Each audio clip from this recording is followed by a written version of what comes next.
Customer के घर पे आए हुए हैं, ठीक है।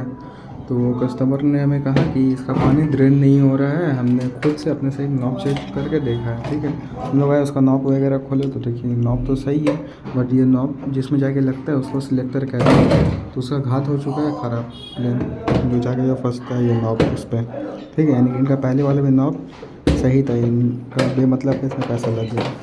इसलिए कहते हैं जिस चीज़ का बारे में नॉलेज ना रहा करें उस पर हाथ नहीं लगाना चाहिए। अपने से किया, बेमतलब का नॉब में पैसा लग गया, फिर अभी सिलेक्टर का भी पैसा लगेगा। देख सकते हैं आप। तो ले करके जा रहे हैं मार्केट से ला करके कल लगा दिया जाएगा, ठीक है।